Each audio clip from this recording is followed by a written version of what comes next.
All right, so audience data. Just gonna talk a little bit about how we gather our audience data and how we kind of use it in our marketing strategy and with our client strategies as a marketing agency. So, just to start, something we've talked about in the past is really determining the right channels to prioritize in your marketing strategy and the questions to ask to kind of figure those channels out. So, how have you in the past, or how do you with our clients kind of determine which channels are best for their marketing strategy and to reach their particular audiences? A lot of times I'll start with who we're targeting. When we start getting into the demographics of who our target audience is, a lot of times we might see similar patterns of where that target audience is more reachable, or if that target audience is already interacting or searching for, your business solutions in certain ways. So I can already tell you, like, if we're targeting doctors or lawyers or there's some demographics that LinkedIn is not going to be probably the best place to interact with these people or get in front of them. If you're targeting school teachers or principals and doctors, lawyers, like there's a lot of industries that don't see much use in LinkedIn. There's a lot of people that still use Meta and Instagram, and that's the easiest place to reach them. There's also a lot of, depending, if you're creating a new category, there's a lot of people who it's still the easiest to reach them by showing up on Google for certain searches and keywords. Whereas some things people aren't necessarily searching for that, so you're going to have to get in front of them. So I guess those would be the main things. Is it something that is it a known solution people are actively searching for on a regular basis? Is already search volume that exists for that? If so, paid search, SEO, probably a great place to start. Is it a group that's more active on certain platforms such as Meta and Instagram? Or is it certain, especially like if you're talking about people that are active on LinkedIn, a lot of time it is marketing functions, it is HR, recruiting, staffing, it is leadership and decision makers, sales leaders. There's a ton of people that are very active and reachable and searchable on LinkedIn. And there's a whole nother group of people that are more active on other platforms. So I would say take your data and based on your demographics, based on how they interact, or find you initially, just cataloging how people naturally find you. You might realize hardly anyone ever finds you or discovers you through LinkedIn. They're discovering you through Facebook or Instagram or TikTok or something else, or paid search, and kind of go where the initial data leads you, and lean into those first, and then flesh out the other platforms as maybe secondary ones. Yeah, I feel like a lot of people kind of lean into almost like assumptions where they think their audience is. And so that's maybe a good place to start is like the channels that you maybe think or you might be aware of that your audience is spending some time on. But then, like you said before, and I think you said this last week too, like really leaning on the data to see, okay, is that actually like, is my assumption correct? Or is it, way off from what I thought it was going to be? Yeah. Can't always just trust your own thoughts. Gotta see where the data takes you as well.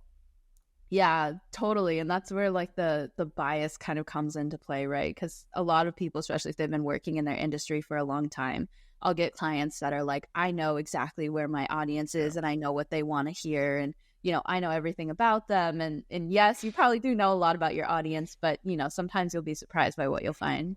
Yeah. And so we're kind of talking about this a little bit, but I also wanted to chat a little bit about how we kind of figure out these channels. So like you said, we might do a little bit of, assumptions and then testing or just looking at the data. But do you have any particular strategies for, determining which channels to spend your time on, or maybe for a new startup, like which channels to even start with?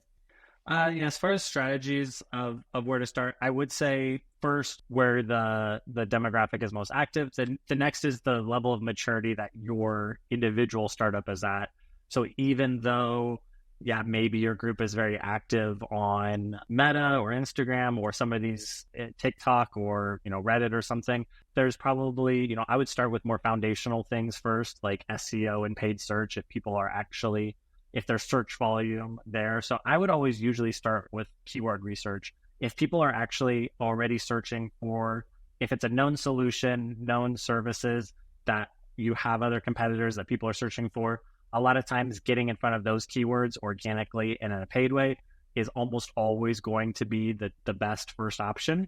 And then from there, it really depends on as your organization grows and as you get more and more traffic to your website, looking at where that's coming from, looking at the quality of traffic, looking at what's converting the most might be great signals of what to prioritize second. It's also, the more you learn about each channel and you kind of realize, LinkedIn probably is best for middle and bottom of the funnel. And some of these other platforms are better for retargeting versus initial cold touches. So pairing where your audience lives with what makes sense in your current marketing like ecosystem or maturity, that's probably going to be good indicators of where you should lean into next or first. Yeah, and I like that you're kind of getting into the connection between the maturity of your business and where you should be reaching your audience, because there's definitely channels, like you said, that are going to be good places to start just generally for gathering, the information that you need about your market before you can lean into maybe other more expensive channels. Yeah, definitely some better places to start for a lot of people. Yeah. And so kind of transitioning away from the where and more of like the what of our content, really interested in how you kind of figure out what topics of interest are most intriguing for your particular audience. The way I would determine that, there's a couple places that I feel like data is constantly streaming in. So one is frequently asked questions, and maybe you're monitoring your sales calls or you're talking to your sales team, but the questions that come up or the objections that come up the most from from people either looking to buy or your current clients, those are almost always going to be a great starting point for, the kind of messaging that you should probably dig into more. So for us, people are constantly asking us things like, I hear LinkedIn ads is, the main objection. I hear LinkedIn ads is really expensive. What's that all about? And so creating content that kind of demystifies that is great for us. And it attracts great SEO. It also attracts kind of motivated buyers. So after you answer that, they're ready to take the next step. So figuring out, listen to your sales calls, talking to your prospects, talking to your clients, their most frequently asked questions are almost always a great place to start. The second place that I would look at is keyword research again. If you go to Google or, these different like keyword research tools, Google Planning or SEMrush, there's phrases and questions that are most searched. And those are, the questions that people are asking about your topic the most. And again, for us, it's why are LinkedIn ads so expensive? What's a good budget for LinkedIn ads? What's the minimum starting budget requirement for LinkedIn ads? What's the average cost per click of LinkedIn ads? What's the average cost per lead? All these most frequently asked questions that might surface in your sales calls, that might surface in the keyword research. Those are two of the probably the best places to start for kind of, what should we say and what content should we dig into and what assets should we create around to get distributed to our prospects and answer it before they ask, or when they do ask, be the ones that are in front of them answering that. So we're positioning ourselves as the expert. So those are two really good sources, I would say. Yeah, definitely. I think on, the content side of things at Impactable, we tend to lean on a lot of those types of resources to kind of figure out what are good places to answer the questions that people are asking the most. The other area that I think is really interesting to look at, especially when we're kind of tackling your content, when we're looking for like topics of interest or things to bring up, are like the comments on some of our most popular posts or like the posts that get the most tractions too.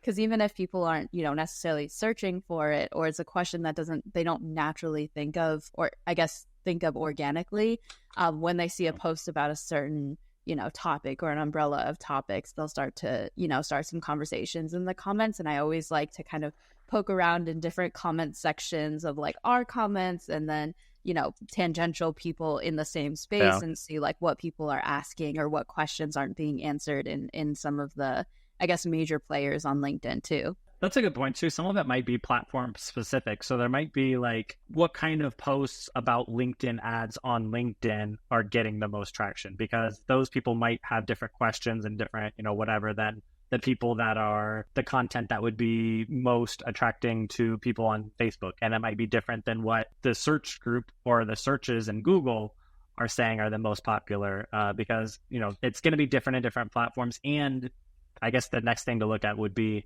is the question actually like indicative of someone who's looking for a solution, looking to buy? Or is this question, just someone who's researching and these are the type of questions of people that are never going to buy? Like, is someone asking like, what is LinkedIn ads? is that really something you need to spend a lot of time answering, even if it is a tough question, because those people are just people that don't understand basic marketing and are not even close to being a buyer, versus how can I improve my, my conversion rate of LinkedIn ads? Answering that question definitely could lead to, a sale or a warm prospect versus some of the other ones. Yeah, that's a good note too. And I liked what you were mentioning at the beginning about it maybe being a bit channel specific, because sometimes on, maybe more consumer led channels like Instagram or Twitter, maybe less so Twitter, but you might see a lot of things coming up that aren't necessarily buyer led questions, right? That are just like, a little bit of noise in the comments section. Yeah. Why do LinkedIn ads suck so much? I don't know. Yeah, which is very funny. Maybe that's Yeah, something we should try one time. they might like that. Yeah. So something else that we talked about too was like, I think we did this last week, was audience demographic data, and how like demographics can be a really key area to kind of refine your ICP. So I kind of wanted to dig into that a little bit more. How do you use that demographic data to refine your ICP? Do you have, maybe a story of you using it or using it for a client to help them niche down and the outcomes that created? Yeah, and I think we touched on this in a previous interview. But one of the things that we did is we started off broad, like when we first started kind of advertising our LinkedIn ads offering to other people. And a lot of companies do seem to start with more of a broad audience, and then they kind of narrow down. We had the general idea that, yeah, LinkedIn ads, we had an idea of maybe 20, 25 industries that LinkedIn ads would be highly relevant to, that have budget, that might have a need. And so we started off broader than we probably should have. As we started spending money and as the data was coming in, we started tracking data, from the call bookers. What industry are they in? What industries are we spending money marketing to? And what industries are we booking calls with? What industries are actually buying from us? What is the profile of the person booking a call or buying from us? What's their company size, industry? What's the position title or seniority and job function of that person? Really trying to, yes, we made our assumptions, our best guesses from the onset, but then as data is coming in, using that data to then like inform us, because I mean, it's one thing to make an assumption, but then to not review and challenge that assumption as data comes in is like a different story. So we make our assumption, hey, I think these 20 industries and this company spread or size range, and these different people are who we should target. But as we actually start seeing, these are our call bookers, these are the purchasers, this is where we spent our money, here's where we're getting the most return, it really refined it for us. And we started to see almost 80% of our results were coming from 5 industries. We started targeting, 20 to 30 to start, which is still better than, anyone who has a business and is online needs LinkedIn ads. We went from 20 or 30 down to 5 industries that we put 90% of our budget in. We've refined our company size. We've realized that while the company size 2 to 10 might have a better speed to lead, like they book calls at a higher rate, we could fill our pipeline with those. They don't necessarily convert to great deals, and they're not long-term deals, and we end up maybe spending a lot of money. And that might be one of those things where you got to look further down. If I just cared about booking the most meetings for the agency for the least amount of money, I would be targeting that, size 1 to 10 all day, every day, because we can book a lot of cheap meetings, but they don't necessarily convert to revenue, and they don't convert to long-term revenue as much for us. So I'm willing to spend more money in that 50 to 200 pocket, which is our sweet spot right now, in 5 industries, because yes, it's a little higher cost per lead, but the quality, the close rates of those, the fit, the long-term possibility of a great relationship, that's a case where we started off broad, narrowed it through kind of the ICP data that's coming in. And now based on that, we have a much clearer image of who we serve based on that data.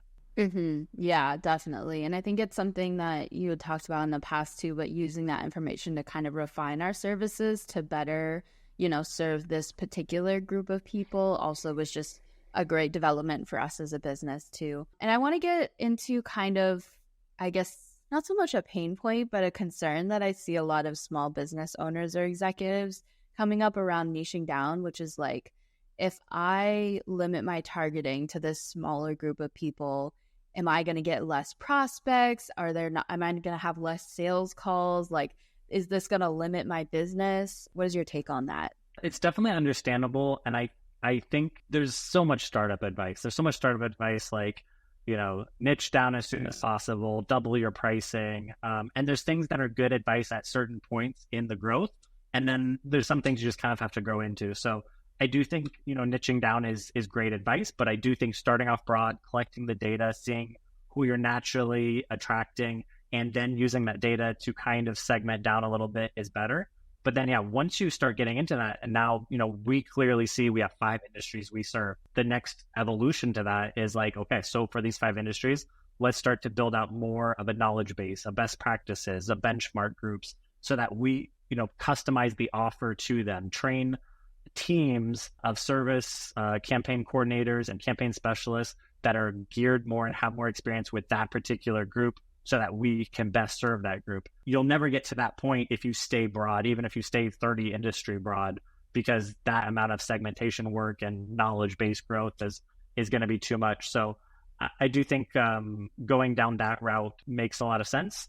The other thing, I guess, there's going to be this aspect, just like I said, when we cut off the 1 to 10 group, or we stopped intentionally spending a lot of money on that group, we took a hit on overall meetings booked. So just on the surface, if you're a leadership and marketing makes this pivot and your call booking drops by 20%, that could be very alarming. But we had, for example, last month was a new revenue record for us, and yet we had, I think, 15 or 20% less call bookings than some of our other months. The theory and what's supposed to happen is you should be able, if you're getting more of the right fit clients, you'll need less of them to make the same amount of money. Because if you know exactly who you serve best, and if you can find one of those people and you can take care of them, they'll be with you for a year plus, 2 years plus. It's worth 5 or 10 times what getting, selling the wrong fit person. And yet it's 5 or 10 times easier to sell the wrong fit person, because a lot of those people are desperate for help. They have high expectations. They want to believe in your best success stories that they're going to be the next ones. But the reality is you're not equipped and fit to properly serve every business out there. So focusing on who you are best fit to serve, yes, will limit some of your chances of having all of these call bookings and all of these sales, and you'll feel like you're leaving money on the table. But by ignoring those and focusing and doubling down on who you're best fit to serve, you have a much better chance of creating long-term relationships. And that's where the LTV, the lifetime value of a client, that's where this equation changes. Because if I stretch that out by 3 or 4 times, by getting the right client, taking care of that client, customizing my offer to that client, that's going to change the equation so dramatically that I will be fine with having less meetings and less sales, because these deals will be bigger, they'll last longer, and it'll be more efficient in the long run. Yeah, that gets into an interesting point too, where I feel like the more valuable clients are, in some cases, I wouldn't say in every case, tend to be harder to sell, right? Like we tend to need to nurture them for longer, whether that's through like organic marketing, where they need to kind of be in the background following you for like a year before they decide to reach out to the sales team, or like sales nurturing in general. I know we have a couple of prospects that our sales team has been nurturing for a good amount of time, just trying to get through the door. But those end up being the ones that are the best fit because they're a little bit more apprehensive about who they want to partner with. And so they tend to want to like stay with you for a longer time. Yeah. There's a big shift when people go from like a lead gen focus, which is like that quick hit, I'm getting leads, to demand gen focus, where you're creating this demand and signing, ideally bigger clients, better fit clients, more trust, bigger deals. Yeah, there is going to be a lag where you're in the short term, you're going to see less results and you're going to be a little worried. But yeah, if you're doing it right, the clients you are signing are going to be bigger deals. They're going to have bigger trust, and they're going to stay with you longer. And that shapes the equation immensely. Yeah, definitely. And so I wanted to shift gears a little bit for the last bit of this conversation and focus more on kind of the multi-channel strategy that we've been talking about in the past. And I know that we're really advocating for here with like the introduction of a bunch of our other channels. And so when you're kind of reviewing like a multi-channel campaign, or an omni-channel campaign, I should say, that kind of spans across different channels, how do you, obviously each channel is going to have its own metrics and its own, space to measure reporting and see performance on how ads are performing on each of your channels. And so what do you kind of analyze to determine if a, multi-channel campaign is effectively reaching and converting your audiences, even if it's not happening on the same channel that the initial touch point was on? What I try to do, and I've said this a few different places, is attribution is a whole separate thing. We've had discussions about attribution, and I don't think the more I learn about attribution, the more expensive software I buy, the more I just kind of get into this place of like, okay, it's kind of complex and unknowable, and the buyer journey is really messy. And usually what I find out is that you're not going to be able to determine, okay, this channel is what's bringing me all my clients and these channels like don't matter. It's the mix of the channels and how much of those channels you need. Each of the channels is ingredients, and there's a proportion of that channel that makes an optimal like equation. So the three things I usually do is I fight for channel attribution. For LinkedIn, for example, I always try to fight for first touch or each touch and last touch attribution. So I want to know if the campaign was basically influencing the meeting booking or the buying decision at all. And I want to be able to say each touch means that it was at least part of it. Last touch means it was the last campaign that they touched before converting. But Google and LinkedIn, set up with similar attribution, are both going to take credit for many of the same conversions because they both influenced it. So I look at channel attribution as influence, and I don't really care which one gets all the glory. What I want to know is what channels and what campaigns are influencing these deals, and that's really valuable to me. The second thing I look at is self-attribution. So I think every organization should implement self-attribution. So in addition to what the channels are telling you, you should ask your clients or your call bookers as they're coming in, how did you find us? Where did you hear about us? And usually they're biased to I guess different people have different bias. They're either going to tell you like their first or last place that they, how they originally found you, what the last place they saw, or what the most meaningful touch point. So it's kind of open to their interpretation, but I find that that's a very meaningful touch point. And I put a lot of stock into where the clients are telling me that they found me. And then I look at channel attribution to see if that makes sense with the overall influence picture. And then occasionally on like a monthly or quarterly basis, I'll consult software attribution. We partner with HockeyStack currently. It works very similar to, one of my favorites was Oribi, which I think LinkedIn bought. And then is it Dream Data or, I'm going to mess up, Dream Data maybe. There's a couple of players in the space, but some of it's expensive software, and it can actually tell you the steps. They got exposed to X amount of LinkedIn ads. They clicked here. They came in through, direct search, and then they got retargeted, and basically it'll hopefully confirm more of the channel influence story. And then with those three touch points, software attribution, self-attribution, and channel attribution, I try to triangulate the truth. And from there, you're still not going to know 100%. Like there's no weighted score that's perfect.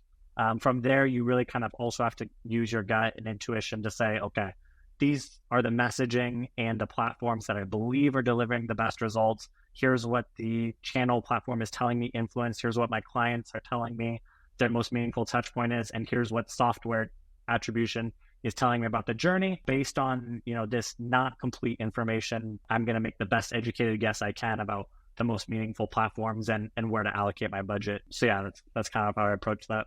Yeah, you can only really, do so much with all of the disparate pieces. So you have to kind of, weave them together to tell a story yourself. But yeah, I agree too with the point that you were making earlier about self-reported attribution kind of being a really important touch point or a really important insight for us. Because I think when you get on a prospect call, obviously we can use all this fancy software to see which channels they came from or how many ads they saw. Maybe they saw Google and then LinkedIn or whatever to get to this point. But if you ask them straight up, like, how do you know about us? The first channel that comes to mind is probably the one that made the biggest impression on them, or the one that was key for them as a prospect. And so it's always interesting to kind of hear their insight from them directly too. And especially if you have any kind of organic game plan, that's usually not going to be picked up in channel attribution or software attribution. So if it was a podcast, if it was a YouTube video, if it was LinkedIn personal post, the self-attribution will pick those up, and those will almost never be counted in the channel or software attribution. That's also a good place. For us, we're very active organically. We also have the YouTube videos, And there's people that every single month, there's dozens of people that say, hey, I've been following, Justin or JD or Jonathan or Jasmine. I've been following someone from Impactable, for months now, or I saw some YouTube videos and I converted. And that would be the only place that we would get that information other than just, talking to them and getting that out. Otherwise, it would just look like either SEO or paid search on a branded term, like gets credit, but you need that extra layer of information.